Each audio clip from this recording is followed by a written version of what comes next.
ঘন ঘন লোডশেডিং এর অভিযোগে বিক্ষোভ, রণক্ষেত্র চেহারা নেয় মালদার মানিকচক।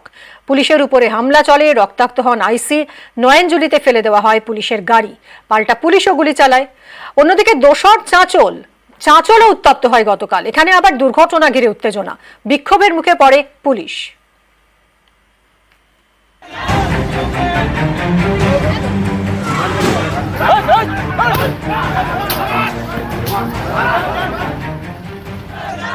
রাস্তায় টায়ার জ্বালিয়ে বিক্ষোভ, গ্রামবাসীদের সঙ্গে খণ্ডযুদ্ধে রক্তাক্ত পুলিশ। পুলিশের গাড়িতে ভাঙচুর, নয়াঞ্জলিতে ফেলা হলো পুলিশের গাড়ি, পাল্টা পুলিশও গুলি চালায়। বৃহস্পতিবার সকাল থেকে এভাবেই মালদার মানিকচকে তুল কালাম। গ্রামবাসীদের অভিযোগ, কয়েকদিন ধরে মানিকচকের এনায়েতপুরে ঘন ঘন লোডশেডিং হচ্ছে। বুধবার এ নিয়ে বিদ্যুৎ দপ্তরে অভিযোগ জানাতে গেলে অভিযোগকারীদের উপর চড়াও হয় পুলিশ। এর প্রতিবাদে প্রথমে রাস্তা অবরোধ করে বিক্ষোভ দেখান গ্রামবাসীরা। অনেক অসুবিধা হচ্ছে, বাচ্চারা রাত্রেবেলা পড়াশোনা করতে পারছে না, সকালবেলা স্কুল কিরকম যাবে। বিদ্যুৎ দপ্তরে গেলাম, বিদ্যুৎ দপ্তর পুলিশ দিয়ে আক্রমণ করে দিল পাবলিকের উপরে। পুলিশ লাঠি চালিয়েছে, সবকে তাড়িয়েছে। এই ক্ষিপ্ত হয়ে পাবলিকরা আজকে পথ অবরোধ করেছে। অবরোধ হটাতে গেলে বিক্ষোভের মুখে পড়ে পুলিশ।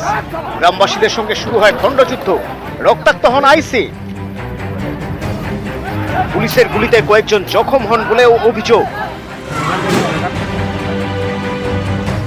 পুলিশ ফায়ারিং করে দিয়েছে, সিআরপিএফ বলে কি বলে। আমি যাচ্ছিলাম, তারপরে পায়ে লাগলো, আমি বললাম কি বোধা হয়ে গেছে, দেখলাম তো রক্ত বেরোচ্ছে। পুলিশ তো আমি দুইজনকে দেখতে পেলাম, আমি আর একটা ছেড়ে আছে, গুলি কাজ করছে পুলিশ।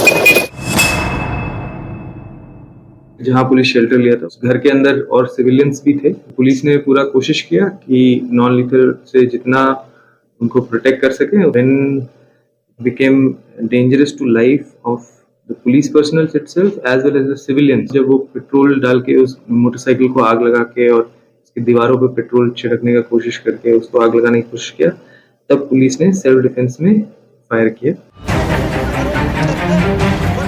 জনতা পুলিশ খণ্ডযুদ্ধে দুপক্ষেরই বেশ কয়েকজন জখম হন। আহতদের মালদা মেডিকেলে পাঠানো হয়, বেশ কয়েকজনকে আটকও করে পুলিশ।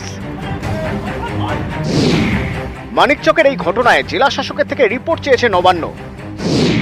মালদা জেলা শাসক নিতিন সিংহানিয়াকে ফোন করেন মুখ্য সচিব বিপি গোপালিকা। মালদহের মানিকচকের ঘটনায় গুলি চালানোর কথা স্বীকার করলো পুলিশ। কে একাধিক জায়গায় বিদ্যুৎ বিভ্রাটের প্রতিবাদে অবরোধ চলছিল, সেই সময় অবরোধ তুলতে গিয়ে এনায়েতপুর স্ট্যান্ডে আক্রান্ত হয় পুলিশের আইসি সহ 3 জন পুলিশ কর্মী। এই ঘটনায় এখনো পর্যন্ত 26 জনকে আটক করা হয়েছে। ঘটনার পরে এখনো চাপা উত্তেজনা মালদহের এনায়েতপুরে।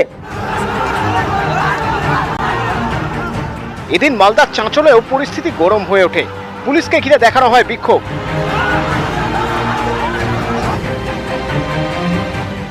এদিন ভোরে চাঁচলের জিয়াগাছিতে দুর্ঘটনা ঘটে। ডাম্পারের পিছনে ধাক্কা মারে লরি, লরি চালকের মৃত্যু হয়।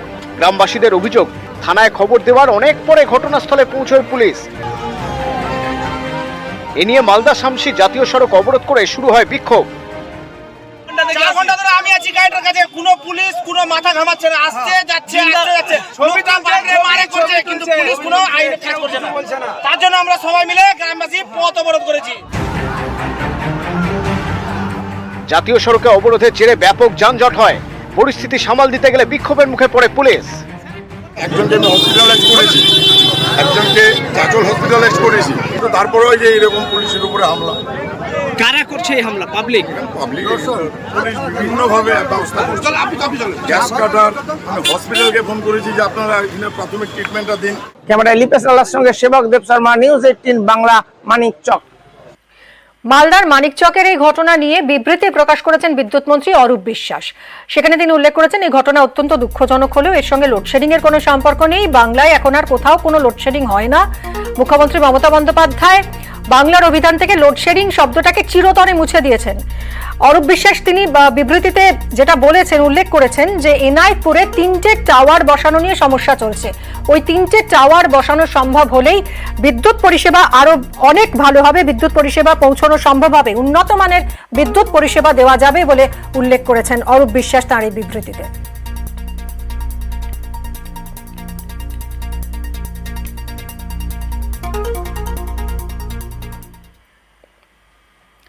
মানিকচকে ধুন্ধুমার তরজা, এই ঘটনা কাম্য নয়, তবে পুলিশ কেন গুলি চালালো তা সমর্থনযোগ্য নয়, তদন্ত হওয়া উচিত, মন্তব্য মন্ত্রী সাবিনা ইয়াসমিনের। এরকম ঘটনা ঘটা উচিত ছিল না। এটা ঠিকই যে প্রচন্ড গরম চলছে, তার মধ্যে ঘন ঘন যদি বিদ্যুৎ বিভ্রাট হয়, সাধারণ মানুষের কষ্ট হয়। সেই কষ্টের জন্য আইন যদি নিজের হাতে তুলে নেয়, তাহলে কিন্তু আইন ব্যবস্থা বলে আর কিছু থাকবে না। পুলিশ যে গুলি চালিয়েছে, আমি অন্তত পক্ষে ব্যক্তিগতভাবে এই গুলি চালানোটাকে সাপোর্ট করি না। তবে কোন পরিপ্রেক্ষিতে পুলিশ গুলি চালাতে বাধ্য হয়েছে সেটাও একটা ভাবার বিষয় আছে, এবং সেটা তদন্ত হওয়া উচিত।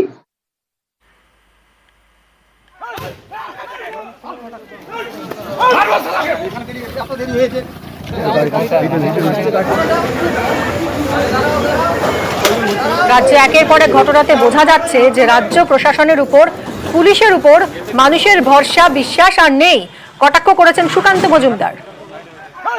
একের পর এক যেভাবে পুলিশের উপর হামলা, পুলিশের উপস্থিতিতে আইন নিজের হাতে তুলে নেওয়ার ঘটনা ঘটছে, এই ঘটনাগুলো আমাদের চোখে আঙুল দিয়ে বুঝিয়ে দিচ্ছে রাজ্য প্রশাসনের উপরে, পুলিশ প্রশাসনের উপরে বাংলার সাধারণ মানুষের বিশ্বাস আর নেই, বিশ্বাস একদম তলানিতে, ভরসা একদম তলানিতে, এবং তার ফলে এই ধরনের ঘটনা ঘটছে। আর তার সাথে একে বিদ্যুতের মাসুল বেশি অন্যান্য রাজ্যের তুলনায়, তার উপরে বারংবার লোডশেডিং, লাইট না থাকা নিজের গ্রামীণ এলাকাগুলোতে মানুষকে অধৈর্য করে দিচ্ছে। এবং এইভাবে যে ট্রিগার হ্যাপি পুলিশ, যে পুলিশ শেখ শাহজাহান, সাদ্দাম এদেরকে দেখলে পরে লুটিয়ে পড়ে, মাটিতে গড়াগড়ি খায়, সেই পুলিশ বন্দুকে হাত দিচ্ছে, তো ভাবা যায় না।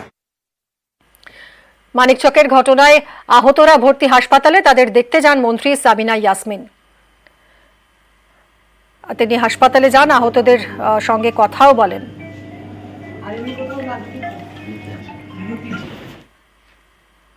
আমাদের একদিকে যেমন পাবলিককে লেগেছে, ঠিক তেমনি অপরপক্ষে আমাদের পুলিশ কর্মীদের তো আইসি আছে, ওর মধ্যে ওনাদেরকেও লেগেছে।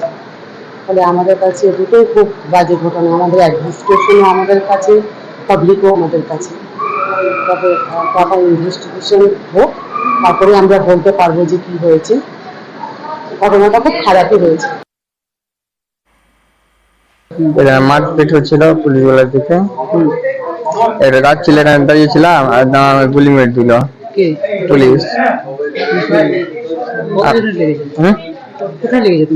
পায়ে লেগেছে আর হাতে। আমি বাড়ি যাচ্ছিলাম, এখন থেকে আসলে দিদি বাড়ি থেকে বাড়ি যাচ্ছিলাম, এখানে একটু দাঁড়ালাম, তো 1 সেকেন্ড গুলি লেগে গেল, বেরিয়েছে আর গুলি লেগেছে।